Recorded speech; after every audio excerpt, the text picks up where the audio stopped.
טוב, אנחנו עסוקים בחלק השלישי של סדרת השיעורים שלנו בנושא אחרית הימים, מה שקרה ומה שיקרה. בחלק הראשון עסקנו בהתוויה של דרך ההתבוננות שלנו במקור. כלומר, אנחנו למדנו שכדי לתת אמון במקור אנחנו צריכים קודם כל להכיר את האמינות שלו כדי שנוכל לסמוך עליו. עסקנו גם בשאלה אם האדם יכול לשלוט בטבע ובעתיד, ולכן עסקנו שאם נגלה שהמקור נותן התחייבויות שהן מעבר לחוקי הטבע, מעבר לחוויה ההיסטורית ולנתונים ההיסטוריים, מנוגד למציאות ומרוחק מאוד, ויש מרחק עצום בין זמן ההבטחה להתגשמות שלה, זה יעניק בעינינו למקור אמינות מאוד גדולה, ויאשש את הטענה שהקדוש ברוך הוא יסתכל באורייתא וברא עלמא. כן, בבקשה. ראינו בדוגמה של אלישע, שככל שזה היה קרוב יותר, זה היה מנוגד לכל שכל. במקרה ההוא, כלומר, במקרה של אלישע אתה אכן צודק, כי ככל שזה קרוב יותר, כשעוסקים ברעב ובשובע, אתה אומר עוד 100 שנה יהיה שבע, זה לא חוכמה גדולה. נכון. אבל אנחנו כרגע עוסקים בדרך לא להוכיח את נבואת אלישע, אלא להוכיח את אמינות המקור. בסדר? והתחלנו להציג נתונים. הצגנו נתונים שמתחילים בהבטחת הגאולה שמחולקת לשלושה שלבים, כשבשלב הראשון מתרחש קיבוץ גלויות, בשלב השני שיבת ציון, ובשלב השלישי תשובה. והבאנו את דברי התורה, הנביאים וחכמינו. הבאנו את הדברים שמדברים על כך שכשעם ישראל לא יהיה בארץ ישראל, ארץ ישראל לא תיתן פירות, וכשתחזור ליתן פירותיה זה סימן שהתהליך של קיבוץ הגלויות עומד להתחיל. אמרנו שתהליך קיבוץ הגלויות יתחיל בשלבים, ויש לנו לכך שני מקורות. מקור אחד זה הרמב"ן עליו השלום, ומקום שני זה המלבים עליו השלום גם הוא. כשהמלבים כותב, זמן רב לפני ביאת גואל התקבצו אנשים מועטים מבני הגולה ויקבעו דירתם בירושלים, ואחרי שנים רבות שישבו שם יבואו להם חבלי לידה, ואז יתחיל הקיבוץ הגדול והכללי.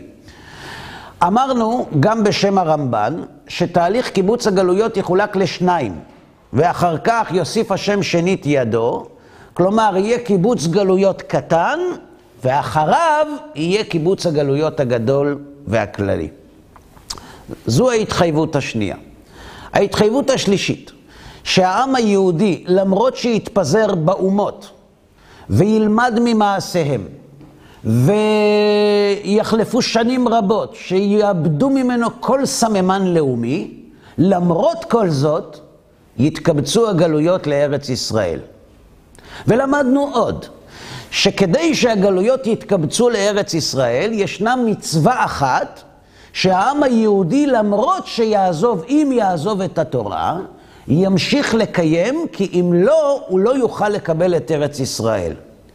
מעניין שהמצווה הזאת היא המצווה הכי לא הגיונית, שבהנחה ויאמרו לנו שעתידים בני ישראל לעזוב את התורה, המצווה הראשונה שהם אמורים להפסיק לקיים, זו המצווה הזאת שנקראת ברית מילה. נכון? ועל זה הבאנו דברי הרמב"ן בפירושו לשיר השירים, שרומז, אומר שהפסוק הזה שכתוב בזכריה, גם את בדם בריתך שילחתי אסירייך מבורן מים בו, רומז כאן על עקבות משיח, שיהיה הדור כולו חייב ותשתכח תורה מישראל ותרבה החוצפה והעזות ולא תישאר בידם רק זכות מצוות מילה. ראינו בשיעורים הקודמים שקיבוץ הגלויות הקטן אכן התרחש. האנשים שהגיעו לכאן משנת 1500 והלאה בזמן גירוש ספרד, או תלמידי הבעל שם טוב ב-1788, או 30 שנה אחר כך תלמידי הגאון מווילנה, מספר היהודים בארץ באותם ימים היה כמה אלפים, מצומצם מאוד. קבוצה קטנה שקובעים דירתם בירושלים. ואנחנו רואים שהיהודים שבאים לכאן מתחילים להפריח שממה בת 2000 שנה, עליה דיבר מרק טוויין ב-1867, ואנחנו רואים שהעם שחוזר לארץ ישראל, בעלייה הראשונה, השנייה, השלישית ולאחר מכן, אלה יהודים שאינם כל כך קשורים לתורה ומצוות, אבל פלא פלאים, שאת ברית המילה כולם ממשיכים לקיים. וזה פלא עצום.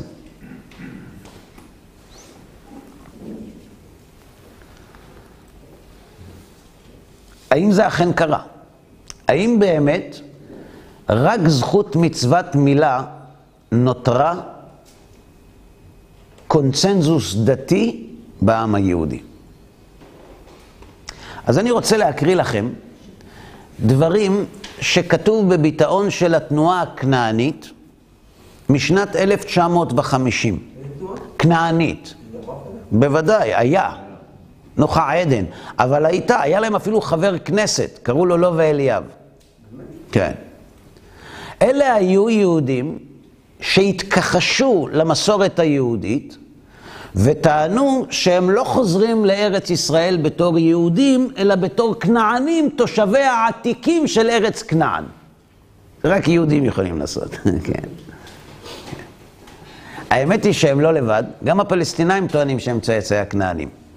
שזה נראה לי יותר מתאים, אבל בסדר. תשמעו מה הם כותבים.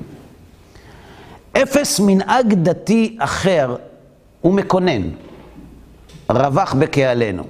מנהג אכזרי הרבה יותר, פראי הרבה יותר, מנהג שרישומו ניכר בבשרו של אדם עד יום מותו. ומעניין, אגב, על מה הוא מדבר? על ברית מילה. ומעניין שהמנהג נפוץ בקהילתנו כמעט ללא יוצאים מן הכלל, אף שאין בצידו שאלה חוקית וביקורת כלשהן. הכוונה היא כמובן לאותו מנהג קדמוני, מנהגו של אדם בראשית בין יערות העד, או שוכן המערות, המנהג של קיצוץ איבר הזכרות שבא לנו מורשה מן היהדות. טוב, אז תפסיקו. ולא תישאר בידם רק זכות מצוות מילה, כיוון שברית המילה היא המפתח לזכות על ארץ ישראל, לכן כיוון שהתורה הבטיחה שיקובצו הגלויות לארץ ישראל, אי אפשר שהם יקובצו ללא ברית מילה, ועל זה אמר הנביא, גם את בדם בריתך שילחתי אסירייך מבור אין מים בו. אני יכול לספר לכם לא מעט סיפורים על אנשים שפלא עצום שהם עשו ברית מילה. אי אפשר להבין את זה.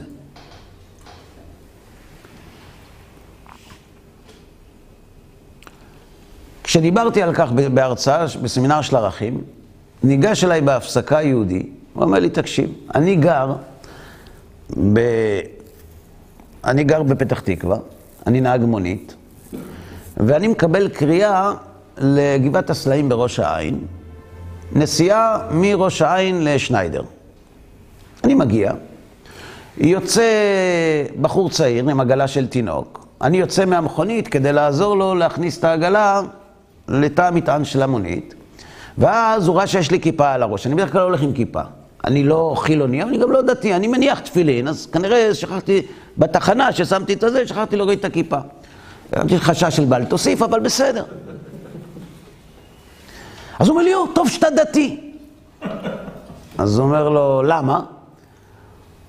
אומר לו הבחור לנהג, תראה, אנחנו נוסעים עם התינוק שלנו, נולד לנו תינוק לפני כמה ימים, אנחנו נוסעים לבדיקות בשניידר, ואשתי היא לגמרי מנותקת, היא לא מוכנה לעשות ברית. עכשיו אני מנסה לדבר איתה וזה גורם לפיצוצים, ואתה דתי, אולי אתה תסביר לה. הוא אומר לי, אני מאיפה מבין מה להגיד, מה לא להגיד. טוב, האישה נכנסת עם התינוק לרכב, אנחנו יוצאים לדרך, ואני אומר לה, מזל טוב, שתראו נחת מהילד שלכם. מתי הברית? אז היא אומרת לו, אנחנו לא בעניין של בריתות. אז הוא אומר לה, אבל אתם יהודים, לא? בטח שאנחנו יהודים. מה, ואת לא עושה ברית? לא, אנחנו לא עושים, אנחנו לא מאמינים בדברים האלה. אז זאת אומרת, התחלתי להגיד לה, אמרתי לה, תראי, אנחנו יהודים, אלפי שנים, עשינו ברית מילה, מה אכפת לך, כולם עושים. ברגע שזה הגיע כבר קצת יותר מדי, היא אמרה, סלח לי אדוני, בבקשה תיקח אותנו משניידר ואל תתערב לנו בעניינים הפרטיים. הוא אומר, תראה, אני לא דתי גדול, אבל זה שרף לי בלב. לאן הגענו? וירדו לי דמעות של צער. מה? גם זה כבר אנחנו לא רוצים לעשות. אמרתי לה, תראי גברת, אתם נוסעים לבית חולים, אז יש רופאים, את לא חייבת רבנים. בניתוח, הוא לא ירגיש. סליחה אדוני. הגענו לשניידר, אני מוריד, יוצא, מוציא את העגלה, ואז היא אומרת, אבל אתה מחכה איתנו. אני אומר, בסדר, אני אחכה לכם, אני אעמוד, אני לא יכול לעמוד כאן, אני אזוז הצידה. לא, תבוא איתנו. אני אומר, למה?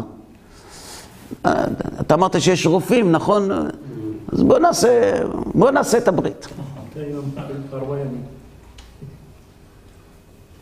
הוא יצא משם נימול. לא הנהג.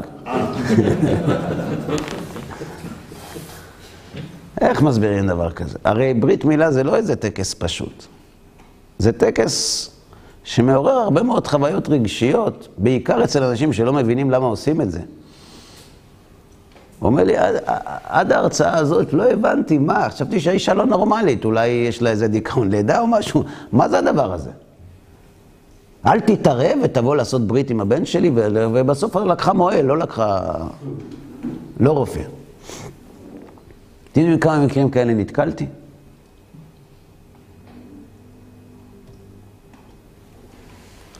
זה פלא עצום.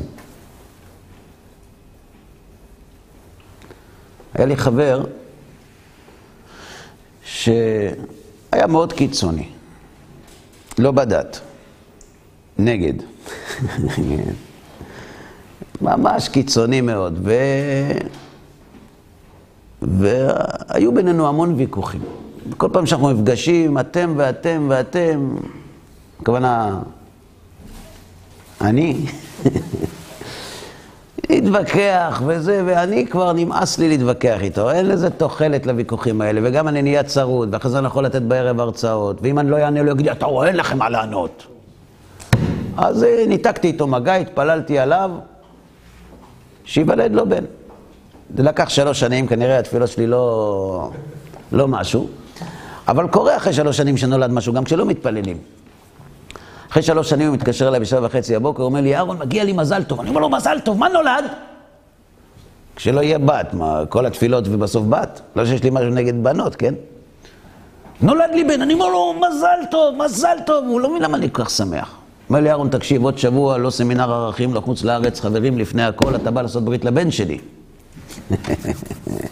אני חיכיתי לזה 3 שנים, התאמנתי מול המראה, אמרתי לו, ברית לבן שלך? שאני אעשה ברית לבן שלך? בחיים לא. אמר לי, אתה רואה? כל הדתיים אותו דבר. אתה עושה רק לילדים, רק לחרדים אתה עושה, נכון? אני גוי, נכון? אמרתי לו, לא, אני עושה גם לאנשים לא דתיים, חוץ מלבן שלך. אומר למה? אמרתי לו, פשוט מאוד, תגיד לי, איך אתה עושה דבר כזה? אתה לא מתבייש? אתה יודע מה זה ברית מילה? ברית מילה זה כפייה דתית. זה נזק בלתי הפיך. זה חדירה כירורגית, פולשנית, לגופו של חסר ישע. זה מעשה שאמור לעורר את כל אנשי האגודות לזכויות בעלי חיים. זה ממש, זה אסון. איך אתה עושה ברית לבן שלך, תגיד לי? שאני אעזור לך לפעול נגד כל הערכים הפלורליסטיים והליברליים שלך? אתה היית מוכן לעזור לי לפגוע באמונה שלי? בחיים אני לא אעשה ברית לבן שלך. מאון, תגיד, קרה משהו שאני לא יודע? זאת אומרת, עד שאני מוכן לעשות משהו, גם זה לא טוב? אמרתי לו, בטח שזה לא טוב. תגיד, למה אתה עושה ברית לבן שלך? למה אתה עושה את הדבר הזה? אז הוא אומר לי, מה זאת למה? אז הוא אומר, למה? שלא יודע. כתוב בתורה. חברים יקרים, אנשים עושים ברית בלי לדעת למה. ולא תישאר בידם רק זכות מצוות מילה. תרבה החוצפה, תרבה העזות. 60% מילדי ישראל לא יודעים להגיד את הפסוק שמע ישראל. 88% מהציבור הבוגר במדינת ישראל לא יודע לומר את כל 10 הדיברות. זה תשתכח תורה מישראל. מי יודע היום תורה? קבוצה קטנה של אנשים. יש אנשים שלא יודעים בכלל. אני נמצא בסמינרים של ערכים. מגיעים אנשים לשמוע הרצאות על יהדות. אז יש להם כבוד ליהדות או אין להם? יש. הוא מצלם באמצע ההרצאה, בשבת. הוא מדבר בטלפון, הוא כותב באמצע ההרצאה בשבת. הוא לא עושה את זה כדי להתריס, הוא פשוט לא יודע שזה אסור. גיסי אירח קרוב משפחה שלנו, מחוץ לארץ. הוא הגיע אליו לשמחת תורה. הוא יושב אצלו בבית וזה, מוציא את הטלפון, מדבר, אז הוא אומר לו, תראה, אם לא אכפת לך, זה פשוט, אצלנו בבית לא מדברים בטלפון בשמחת תורה. בוודאי, בוודאי, יש לי הרבה כבוד. יצא החוצה. עכשיו הוא גר בשכונה חרדית. הוא עומד בחדר מדרגות, מדבר בטלפון, כל השכנים עוברים. מה, הוא מכוון לרע? הוא יהודי. אין לו טיפת מושג על יהדות. הוא לא יודע מה זה. ההבטחה שתשתכח תורה מישראל נתקיימה. על ההבטחה של תרבה החוצפה והעזות אני לא רוצה לדבר, כי לקטרג על יהודים זה לא דבר טוב. אבל כולנו יודעים מה המצב. ולמרות זאת, הקונצנזוס הדתי היחיד ש99.2% מהיהודים בעולם שומרים, זו המצווה שאם היו אומרים שהתורה לא משמיים, היא הייתה הראשונה שהייתי מבטל. ברית מילה. התחייבות. אז שממת הארץ התקיימה למרות היותה של הארץ זבת חלב ודבש, בזמן גלותנו. הפרחת השממה שעליה כותב הנביא יחזקאל ועליה דיבר רבי אבא ואותה מבאר המהרש"א לפני כמעט 400 שנה, התקיימה. וקיבוץ הגלויות מתקיים. ועם ישראל נותר בגלות ולא נעלם, מתקיים. אז יש אמון במקור או אין אמון. אתם רוצים להבין עד כמה זה רחוק מהשכל? בשנת 350 לספירה חי תיאולוג נוצרי בשם אוגוסטינוס. והוא זה שניסח את תורת הסבל, תורת הבוז, איך שתרצו לקרוא לזה, שזה כמה שמות. מה הוא בעצם אמר? באו נוצרים, שנת 350 לספירה לאוגוסטינוס, ואומרים לו, תקשיב, אתם אומרים שהאלוה מאס ביהודים, ובחר בנו, והם ישראל שבבשר, ואנחנו ישראל שברוח, ושכל חזון הנביאים עתיד להתקיים בנו, ושאנחנו הבנים החדשים הנבחרים של האלוה. אז למה עוד יש יהודים בעולם? הם צריכים להיעלם.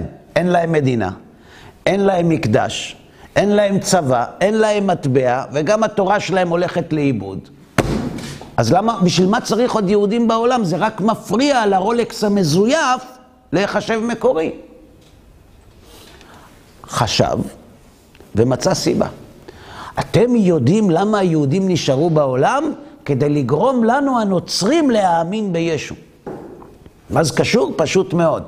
היהודים נשארו לחיות בעולם כדי לסבול. למה לסבול? כדי שאנחנו הנוצרים נראה מה קורה לעם שמצמיח משיח שקר ולא מאמין בו. לכן היהודים ימשיכו להתקיים תמיד ולסבול. וזה קרה. וכשהם לא כך סבלו, אז הנוצרים קיימו את ההבטחה. אז ועזרו להם לסבול. שאלתם את עצמכם פעם, למה אף מנהיג נוצרי לא קם אף פעם להשמיד את היהודים? הרי השנאה של הכנסייה ליהדות הייתה חולנית. למה אף אחד לא קם ואמר שהיהודים צריכים למות? היו רק שניים שאמרו את זה בהיסטוריה, אמן והיטלר. סילבסטר מה יש לך מסילבסטר? מה סילבסטר עשה? הוא הרביץ ליהודים. הרביץ? הרביץ, גם הרג.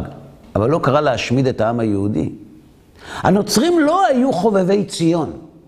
הם שנאו ושונאים אותנו גם היום. אבל הם לא קראו להשמדת עם. למה? תגמור עם היהודים אחת ולתמיד והכל יהיה בסדר. יש צורך שהם יתקיימו. יתקיימו ויסבלו.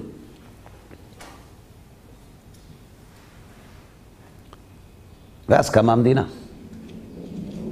אתם יודעים מה פירוש שיבת ציון וקיבוץ גלויות של עם ישראל להולי לנד לפי הנוצרים? זו רעידת אדמה שמנענעת את כל הנצרות. כי פתאום עומדים נוצרים בעיניים קלות ורואים איך כל הבטחות הנביאים מתגשמות בישראל שבבשר, בעם שנולד לסבול, ולא ידעו להכיל את זה. זה לא דבר מובן מאליו.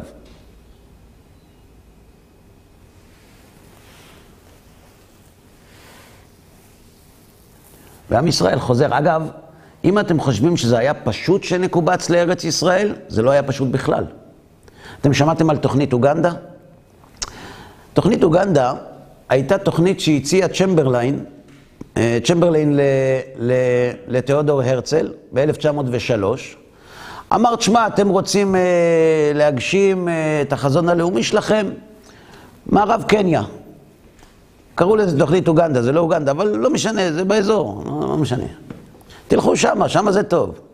וההצעה הזאת, שהרצל הסכים לדון בה, התחלה הוא התנגד, אחר כך הוא הסכים לדון בה, גרמה לשבר עצום בתנועה הציונית, בקונגרס הציוני, ב-1903, בין הציונים הטריטוריאליים לציוני ציון. זאת אומרת, הציוני ציון אמרו, ארץ ישראל, ציונות, זה ביחד.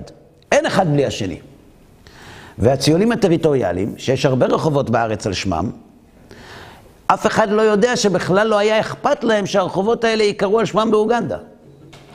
כי הם אמרו שאין שום קשר בין הציונות לבין מדינת ישראל, והיו כאלה אפילו שהתנגדו שזה יהיה בארץ ישראל, כי אם זה יהיה בארץ ישראל זה ייתן גוון דתי, נבואי לשיבת ציון, הם פחדו מזה. זה היה יכול להיות במנצ'וריה כפי שהציעו הרוסים. זה היה יכול להיות בבירוביאן כפי שהציעו, ממש בגבול סין. זה היה יכול להיות בארגנטינה, זה היה יכול להיות בהרבה מקומות, אבל התורה הבטיחה לארץ ישראל. גם איך זה יקרה בדרך לארץ ישראל, גם זה כתוב. אנחנו עכשיו מתמקדים יותר מקרוב על התמונה הנבואית, איך עם ישראל יחזור לארץ ישראל. מתי? מה הוא יפגוש? למה? זה כבר למדנו. אבל איך? אז כתוב בנביא, כה אמר השם אלוהים, הנה אשא אל גויים ידי, ואל עמים ערים ניסי. והביאו, מי? מההתחלה. כה אמר השם אלוהים, הנה אשא אל גויים ידי, ואל עמים ערים ניסי. והביאו בנייך בחוצן, ובנותייך על כתף תישאנה, והיו מלכים אומנייך, ושרותיהם מניקותייך. אפיים ארץ ישתחוו לך, ועפר רגלך ילחכו, וידעת כי אני השם, אשר לא יבושו קוביי. תרשו לי לתרגם בשפה חופשית את מה שכתוב. כה אמר השם, אומר הנביא ישעיה, הנה יבוא יום ואני יעורר גויים ועמים להביא את בנייך ובנותייך מן הגלות, והמלכים ישרתו אותך, והיו מלכים אומנייך ושרותיהם מניקותייך, והשתחוו לך, כלומר, הסתכלו עליכם ביראת רוממות, ועפר רגלך ילחכו. ואת, לא שכחתי שלא האמנת. אתם לא האמנתם שזה יקרה. אבל עכשיו שזה קורה, וידעת כי אני השם, כי לא יבושו קרוביי. מי שסומך עליי, לא מפסיד. זה מה שכתוב כאן. זאת אומרת, כתוב בפסוק, שמי שיביא את עם ישראל בחזון קיבוץ הגלויות לארץ ישראל, יהיה מי? הגויים. אומות העולם. עכשיו אנחנו נקרא את מה שכתבו הרמב"ן, הרד"ק והאברבנאל. כותב הרמב"ן, ברישיון מלכי האומות ובעזרתם ילכו לארץ ישראל. כי דכתיב, והביאו מכל אחיכם, והביאו את כל אחיכם מכל הגויים מנחל השם. ותהיה המלכות ההיא בלתי פוסקת לעולם. כלומר, יש כאן התחייבות שמלכי האומות הם אלה שיאשרו את חזרתנו לארץ, ותוקם מלכות בארץ, והיא לא תיפסק יותר. אלו דברי הרמב"ן. כותב האברבנאל, ולפי שציון תתפלא על שיבת בניה לתוכה. זה יהיה פלא עצום. ואמרת בלבבך, מי ילד לי את אלה, ואני שקולה וגלמודה, גולה וסורה, ואלה מגידל, אין אני נשארתי לבדי, אלה איפה הם? ולפי שציון תתפלא על שיבת בניה לתוכה, לכן אמר הנביא, הנה הדבר הזה יהיה בכוח גבורתו. זה נס, זה מעל הטבע, זה רחוק מאוד מזמן ההבטחה, זה מנוגד לכל תרבות ולכל מידע היסטורי שיש בידינו. לכן זה בכוח גבורתו, אבל בפועל ועל ידי הגויים עצמם יהיה הנס הזה. ועל זה כותב רבנו דוד קמחי, הרד"ק, כי להשם לבדו הישועה, או כדברי אברבנאל, מה הוא אמר? בכוח גבורתו. כי להשם לבדו הישועה.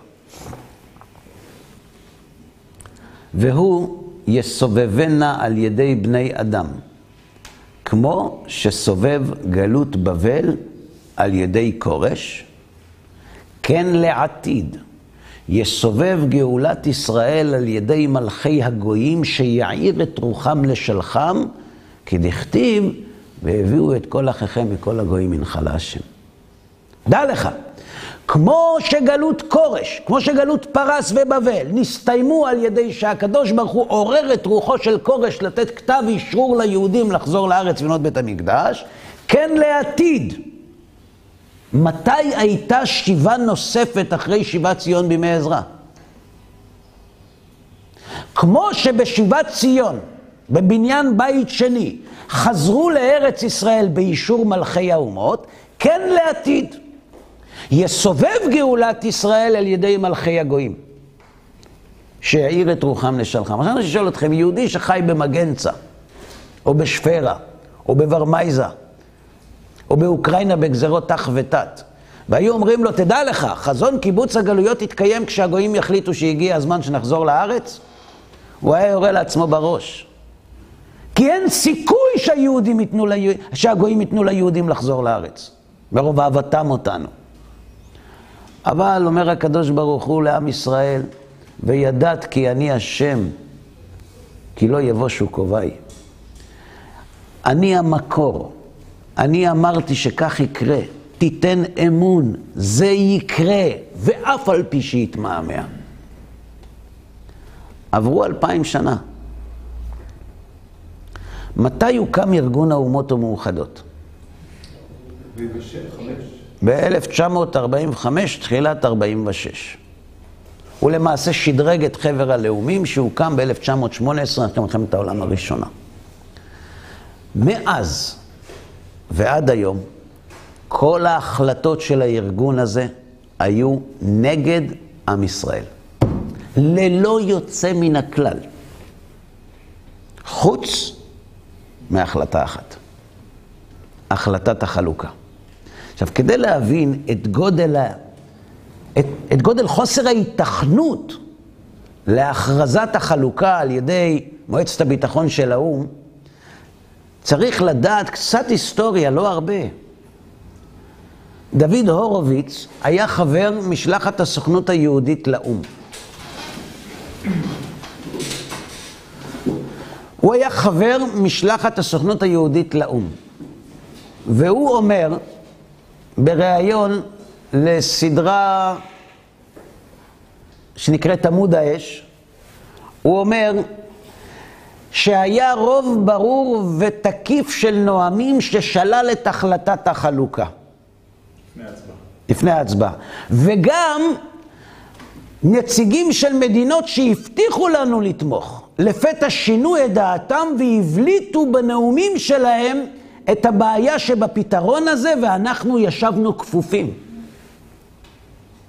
הכל נחרב, כל כך נחרב, שכאשר הגיע הזמן להצביע והתברר שיש לערבים רוב נגד החלוקה, אז הגיע אבא אבן אל יושב ראש המושב, מאל סלבדור, ואמר לו, תעשה פיליבסטר, תמשוך זמן. אנחנו מאחורי הקלעים, אנחנו מדברים, שמענו שמנהל, כך אומר אבא אבן, שתבינו איך זה עובד, שמענו שהמנהל של חברת פיירסטון, של הצמיגים מארצות הברית, מכיר את נשיא ברזיל, אז מדברים איתו, שידבר איתו, זה פחות או יותר השתדלנות היהודית הקלאסית, שכנגדה הציונות נלחמת עד היום, היא זו שהקימה את המדינה. השיטה הישנה והטובה. ויצמן מנסה להיפגש עם הנשיא האמריקאי, וזה מדבר, וזה מכיר אותו, וזה שמע עליו, אז הוא אומר לו, תקרא, הוא אומר ככה, תקרא הבטחות הנביאים, תקרא תהילים, תמשוך את הזמן. והוא עשה את זה. אם הוא לא היה עושה את זה, לא הייתה החלטה, הייתה נגד. ואז הערבים התחילו להרגיש שיש פה איזה תרגיל, והתחילו לצעוק, רוצים הצבעה עכשיו, רוצים הצבעה עכשיו. הוא אמר, הבטחות הנביאים זה דבר חשוב מאוד, והוא קורא, ואז הגיע 6 בערב, אומר, רבותיי, אנחנו קראנו פה דברים נפלאים, חשובים מאוד, צריך לחשוב על זה. אני נועל את הישיבה, היא תתחיל מחר ב-10 בבוקר.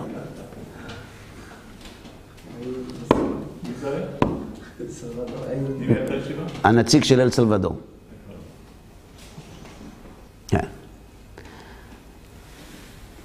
המדינות הכי ידידותיות לישראל היו נגד.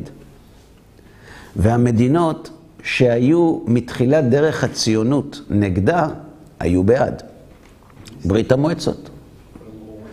נציג ברית המועצות באו"ם, אנדרי גרומיקו, נאם בפני המליאה, והאשים את מדינות אירופה בכך שלא הצליחו בתקופת השואה לשמור על העם היהודי, ולכן לעם היהודי מגיעה מדינה.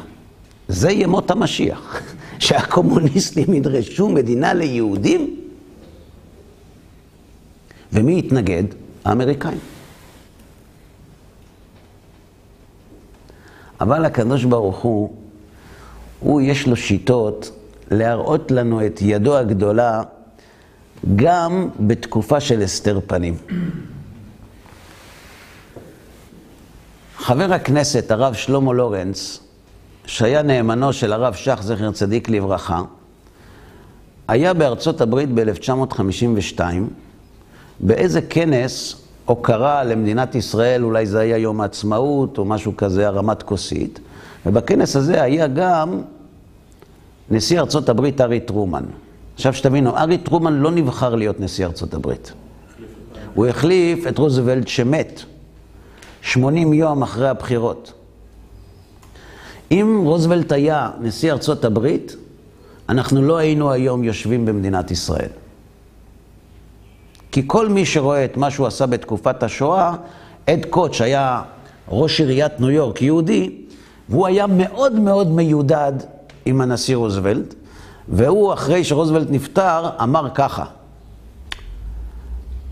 רוזוולט עשה הרבה דברים טובים בשביל היהודים, ולכן אי אפשר לומר שהוא בגיהינום.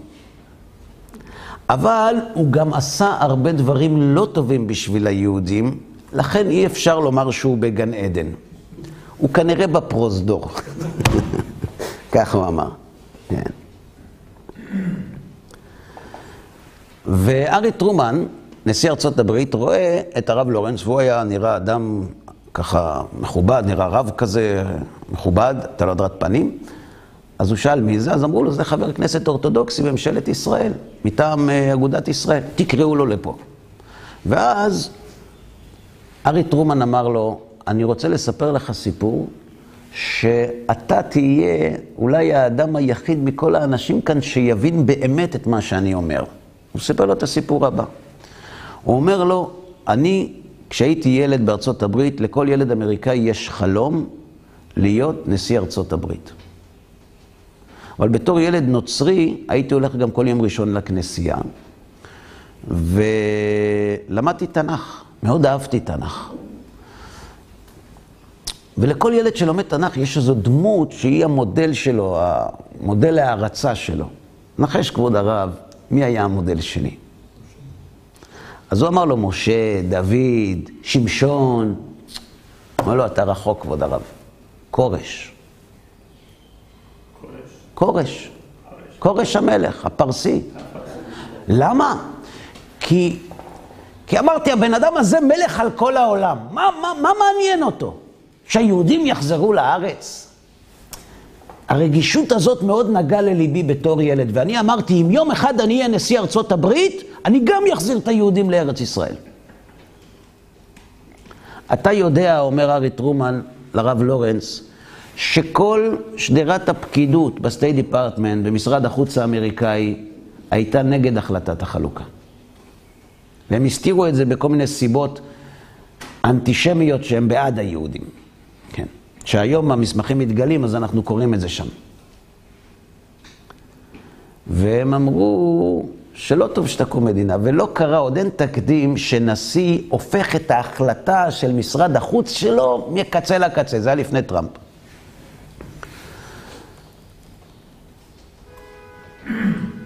אתה יודע למה נתתי הוראה לעשות את זה? כי נזכרתי מה הבטחתי. אני הבטחתי שכשאני אהיה נשיא, אני אחזיר את היהודים לארץ ישראל כמו כורש, וזו ההזדמנות שלי. אז נתתי הוראה להפוך את ההחלטה.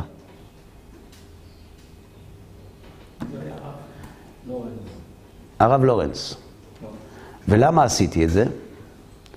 אני הנשיא הראשון בהיסטוריה שהורה על השלכת פצצת אטום, שגרמה למותם של מאות אלפי בני אדם. אני הבאתי לעולם חורבן.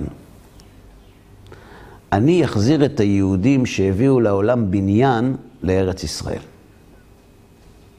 ככה סיפר ארי טרומן לרב לורנס.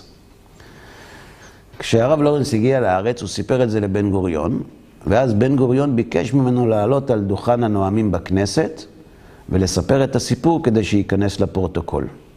וכל זאת מנין לי, משום שיש לי חבר שכשמישהו סיפר לו את הסיפור הזה, הוא הלך לרב לורנס לשאול אותו אם הוא נכון, והוא אמר לו שכן, ושהוא לא צריך להאמין לו, יכול ללכת לכנסת, להיכנס לארכיון, לקרוא מתאריך זה וזה את הנאום שלו בכנסת, ושם מסופר כל הסיפור.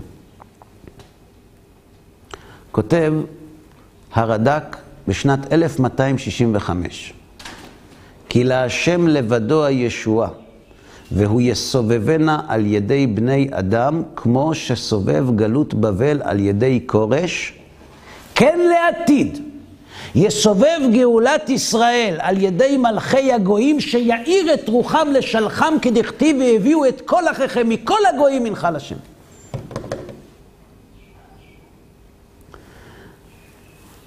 איך הקדוש ברוך הוא אומר לישעיה? וידעת כי אני השם, כי לא יבושו קרוביי. לך תספר סיפור כזה לפני 100 שנה ליהודים אחרי הפרעות בקישינב. מי היה קונה סיפור כזה? מסתבר שהמקור שממנו אנחנו שואבים את המידע הוא מקור שמוכיח את עצמו פעם אחר פעם כמקור אמין. ועוד נקודה אחת. אנחנו ראינו שגם התזמון מסודר. עם ישראל יושב בארץ זבת חלב ודבש, יוצא לגלות, הארץ נהיית שוממה, מתחילה להוריק את פניה, זה סימן שקיבוץ הגלויות מתחיל. קיבוץ הגלויות מתחיל על ידי קבוצה קטנה של אנשים שקובעת דירתה בירושלים, עוברים שנים רבות שהם יושבים שם, באים להם חבלי לידה, מתחיל הקיבוץ הגדול והכללי, ואז אנחנו גם רואים כיצד מתבצע הקיבוץ הגדול והכללי. תוכנית אוגנדה זזה הצידה, העם היהודי חוזר לארץ ישראל, באישור האום, בעל כורחו, מלך רע עונה אמן. אבל התזמון, מתי זה יקרה? כתוב במדרש. דרש רב סימאי. פסוק אחד אומר, ולקחתי אתכם לי לעם. פסוק שני אומר, והבאתי אתכם אל הארץ. ופסוק שלישי אומר, ונתתי אותה לכם. 3 פסוקים. מיותר, לא צריך. אומר רב סימאי, אתה יודע למה יש 3 פסוקים? כי מפסוק לומדים על פסוק. מקיש יציאתם ממצרים לביאתם לארץ. מה יציאתם ממצרים ב60 ריבו? וכניסתם לארץ בערבות מואב ב60 ריבו, כן לימות משיח ב60 ריבו. זה הטקסט, זה הצופן שהמקור מנפיק, לפני 1500 שנה. אני קורא שוב, אני קורא מילקוט שמעוני, על ספר הושע, פרק ב' או תק"ח. אני קורא את הדברים מבפנים כדי שלא תגידו ששיניתי משהו. תניא רב סימאי אומר, נאמר, ולקחתי אתכם לי לעם, ונאמר להלן והבאתי אתכם אל הארץ, ונאמר, ונתתי אותה לכם. למה יש 3 פסוקים? מקיש יציאתם ממצרים לביאתם לארץ.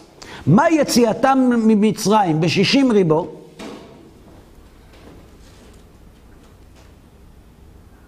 וכניסתם לארץ ב60 ריבו, כן לימות משיח ב60 ריבו. אני מסביר את הדברים, אתם תגידו לי אם אני מוסיף משהו. כשעם ישראל יצא ממצרים, כמה יהודים, כמה בני ישראל היו? כמה מנו בני ישראל ביציאת מצרים? 600,000, 60 ריבו. כן, 60 ריבו. וכניסתם לארץ בערבות מואב, כמה מנו? 60 ריבו. כן לימות משיח ב60 ריבו. עכשיו, בוודאי שבשיבת ציון של עזרא הסופר לא עלו 60 ריבו. עלו 42,500 איש. וזה גם לא ימות משיח. ימות משיח זה באחרית הימים, זה ההרצאה שלנו. אז תדע לך, כמו שכשיצאו ממצרים היו 60 ריבו, וכשנכנסו לארץ היו 60 ריבו, כן לימות משיח ב60 ריבו.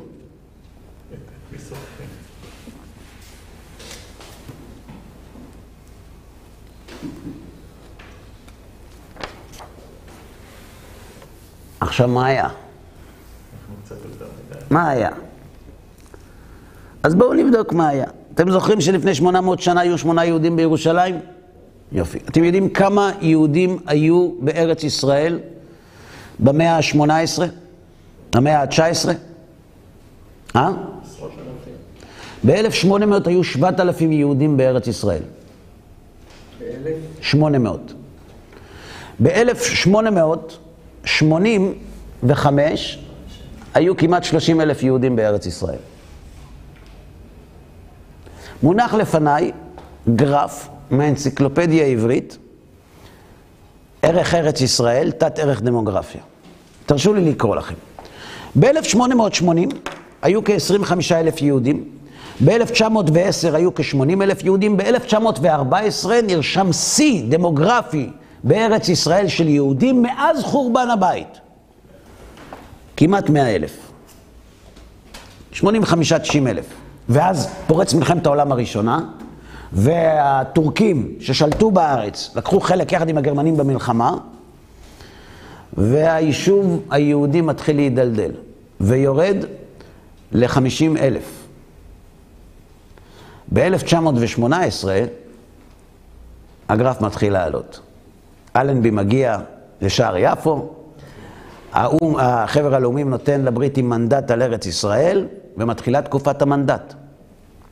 ב-1920 יש 70,000 יהודים בארץ ישראל, עדיין פחות ממה שהיה טרם מלחמת העולם הראשונה, אבל ב-1925 יש כבר 120,000 יהודים בארץ ישראל. ב-1930 יש 160,000 יהודים, ב-1935 יש 250,000 יהודים, ב-1940 יש 400,000 יהודים, וב-1948 בדיוק 600,000 יהודים יש בארץ ישראל. מקיש יציאתם ממצרים לביאתם לארץ. חשבון כזה של רבנים. מה יציאתם ממצרים ב-60 ריבו? כניסתם לארץ ב-60 ריבו, כן לימות משיח ב-60 ריבו. כלומר, גם התזמון. מתי העם היהודי יחזור? ומתי תקום המלכות שעליה מדבר הרמב"ן, ותהיה המלכות ההיא בלתי פוסקת לעולם, גם זה מופיע במקור. אז אם נרצה לסכם את כל מה שהמקור מספר לנו על מה שכבר קרה, אנחנו מדברים על כך שעם ישראל ייכנס לארץ ישראל, ואם יקיים מצוות יראה זבת חלב ודבש, ואם לא יקיים מצוות יצא בגלות. מה יקרה כשיצא בגלות? מבחינה לאומית הוא יובד. לא מדינה, לא צבא, לא כלכלה, לא תרבות, שום דבר. שום דבר לא יחזיק אותו כאומה בגלות, והוא יפוזר בכל העמים, תפוצה בכל העולם.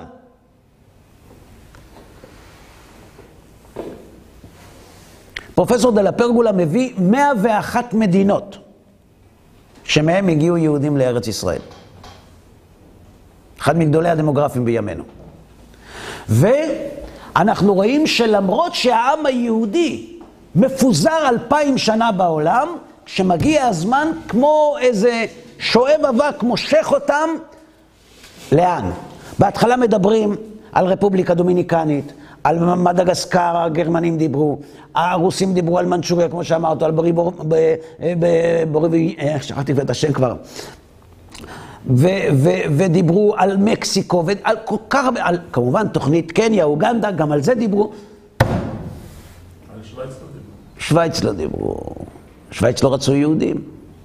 כשיהודים בשואה רצו להיכנס לשוויץ, לא נתנו להם, כי שוויץ היא ניטרלית. בכל מקרה, זה מאהבתם אותנו כמובן. בכל מקרה, הקונגרס הציוני מתפוצץ, נהיית ממש מלחמה אידיאולוגית בין הקבוצות השונות בתוך התנועה הציונית. בסופו של דבר,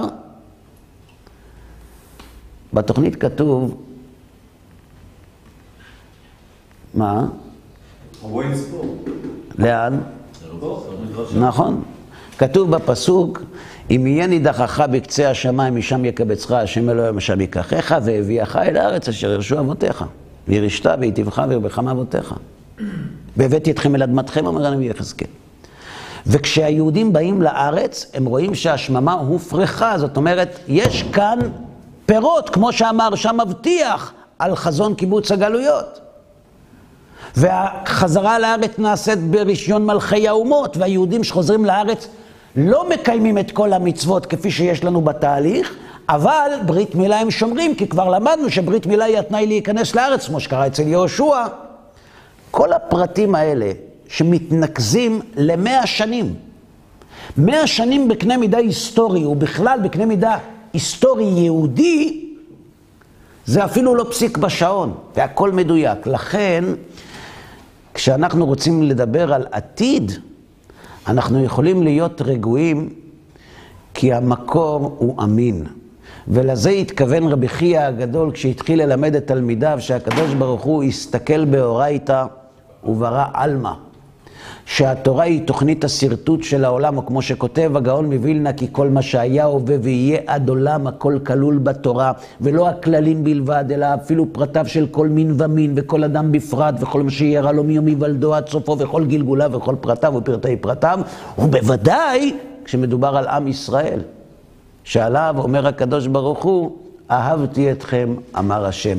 אבל הדבר האחרון שאנחנו צריכים לזכור בפרק הזה, זה הפסוק שקראנו בישעיה, וידעת כי אני השם, כי לא יבושו קובעי. הנאמנות המוחלטת של תופסי התורה לאורך הגלות, שכשמגורשי ספרד יצאו בתשעה באב מספרד עם ספרי תורה בידיהם, ונשבעו שלא תדרוך כף רגל יהודי יותר בספרד, הם לא היו מיואשים. כי הם ידעו שההבטחה תתקיים. אנחנו זכינו לראות את זה מתגשם, ואנחנו גם צריכים ללמוד להעריך את זה. ובשיעור הבא, בפרק הבא, אנחנו נתחיל לעסוק במה המקור האמין מספר על מה שממתין לעם היהודי ערב הגאולה, וזאת, כמו שעשינו עד היום, לא מתוך סברות, אלא בפרט מה שכתוב, בלי פירושים מיותרים.